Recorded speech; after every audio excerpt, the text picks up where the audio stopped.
अस्सलामुअलैकुम। जैसा कि आप जानते हैं मस्जिद शिफा का काम ज़ोर शोर से चल रहा है।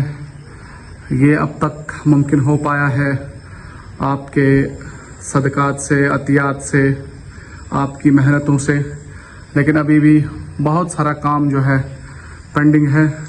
इसके लिए आप तमाम हजरात से गुजारिश की जाती है कि दिल खोलकर इस मस्जिद की इमदाद कीजिए, क्योंकि आप जानते हैं ये मस्जिद जो है मेडिकल कॉलेज डोडा का जो कैंपस है घाट में, उसके मुत्तसिल ये मस्जिद बन रही है।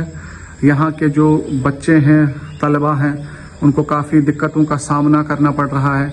तो इस वजह से घाट की इंतज़ामिया ने ये तय पाया कि एक मस्जिद तामीर की जाए। तो इस सिलसिले में आप तमाम हजरात से गुजारिश की जाती है कि आप भी अपना हिस्सा इसमें डालें, क्योंकि अल्लाह के रसूल का फरमान है कि जिसने अल्लाह ताला के लिए एक मस्जिद बनाई, अल्लाह ताला उसके लिए जन्नत में एक घर बनाएगा। आप तमाम हजरात से दरख्वास्त की जाती है कि इस मस्जिद के लिए दिल खोल कर चंदा करें। वस्सलाम।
मेडिकल कॉलेज है, मैं पहली बार देख रही हूँ।